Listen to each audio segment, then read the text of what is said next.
Over the last week or so, interest in CSGO has increased because of skepticism over a possible overhaul of the game using Valve's Source 2 engine. Source 2 was released in 2014, just 2 years after CSGO was, and the game currently operates using the original Source engine. CSGO Source 2 rumors have been ongoing in the community for a few years now, enough to have Valve even poke fun at these rumors by releasing a Conspiracy Club sticker just last year. Discussion related to this sparked up yet again when a new Dota 2 update was data mined and multiple instances of CSGO appeared in the code. Dota 2 is another Valve game which uses the Source 2 engine, and the cross-references in the code have many people speculating CSGO Source 2 is on the horizon. In addition to this, they changed their Twitter banner to 5 agents, so that literally confirms it, at least according to people on Twitter. The talk of Source 2 has even helped push CSGO to reach a new all-time high concurrent player record. Regardless of whether or not CS Source 2 is coming, there is one thing that we do know for certain. This game is complete garbage. If you're unfamiliar with the game, CSGO is a multiplayer FPS where two teams, the terrorists and the counter-terrorists, fight for control over 2 bomb sites on the map. At the start of each round, the players spend money to buy weapons, armor, and equipment. If a player dies, they don't respawn until the next round. The terrorists win by either killing all of the counter-terrorists or planting the bomb at one of the bomb sites and ensuring it goes off after a 40-second countdown.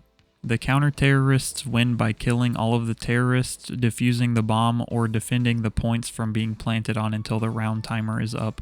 With how the game is designed, both teams have a chance for playing offensively and defensively. At the start of the round, the terrorists are on the attack as they try to move into the counter-terrorist territory so they can plant the bomb. If the terrorist successfully plants the bomb, they become the defenders since they now have to stop the counter-terrorists from making their way onto the bomb site to defuse it. Since there is only one bomb, the terrorists can make many different types of formations, team splits, and walking routes to mix up their strategy, much like in real-life team sports such as football.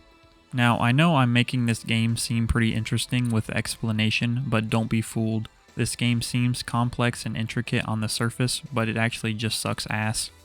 Part of the issue here is a lot of the variety in gameplay comes from the map that you play on. Different maps have different peaking spots, different pathways, and overall completely different attacking and defending strategies.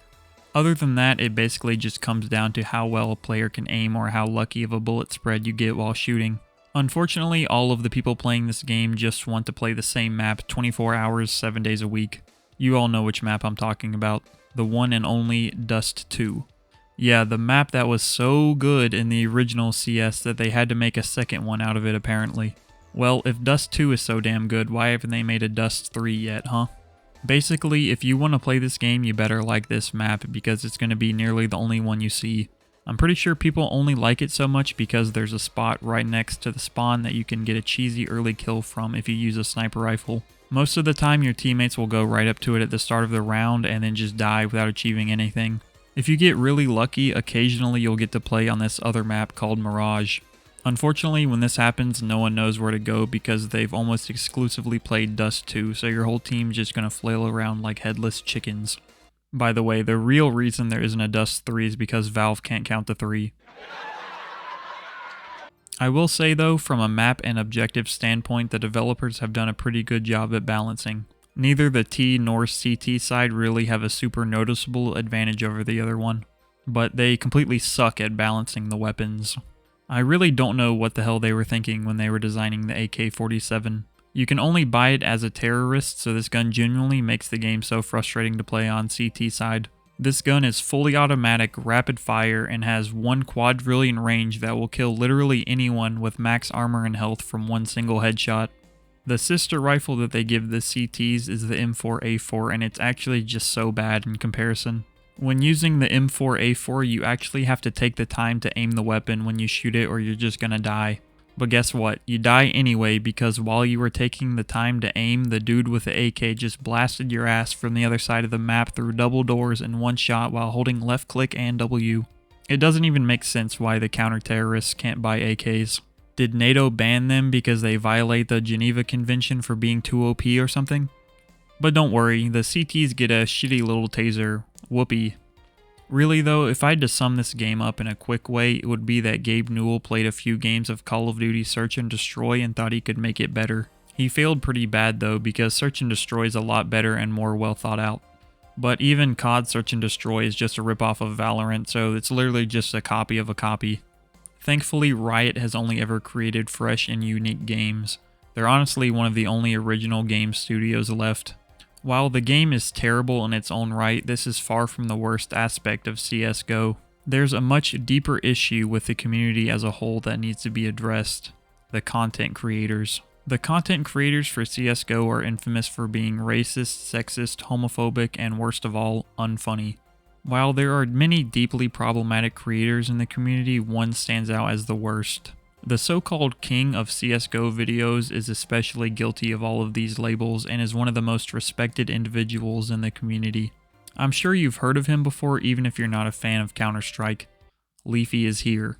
Leafy is single-handedly responsible for the popularity of CSGO, and the game would probably have negative active players without him. Leafy is mostly popular for uploading YouTube videos of him doing CSGO surfing, which is a popular CSGO minigame. Unfortunately, he used his clout for evil and ended up bullying multiple children online and drove them to suicide. Because of this, he ended up getting banned from YouTube, Twitch, and Twitter. Despite this, he runs multiple underground Telegram groups where he posts videos of him surfing on CSGO while bullying children to this day. Even though he doesn't have a huge platform anymore, his impact on the community is still strong. I challenge you to get into a game and not be called a slur at least one time. It's not possible. Anyway, that's enough talk about the good things in the game for now. We haven't even started talking about the real-world implications of playing CSGO. Something a lot of CSGO fans like to pretend is that this game has no real-world consequences. The game is extremely violent and you literally are acting out as a terrorist for half of the time. Who cares? It's just a game, right? Wrong. By simply playing this game, you are funding terrorist organizations all over the world who commit violent acts of terror every single day. I'm sure you're confused, so allow me to explain. Effectively, every cent Valve makes from this game is from an in-game loot system for cosmetic skins you can apply to your weapons. Some skins sell for literally hundreds of thousands of US dollars depending on how rare and desirable they are. Players will often sell their skins on third-party websites in exchange for cryptocurrencies like Bitcoin in order to avoid paying taxes on these transactions. It's no surprise then that these skins began seeing use as virtual poker chips for online gambling platforms since they can be exchanged for real money and lots of it. While I love gambling and think it's a hobby more children need to get into, the money for this ends up directly in the pockets of terrorist organizations. How do I know this?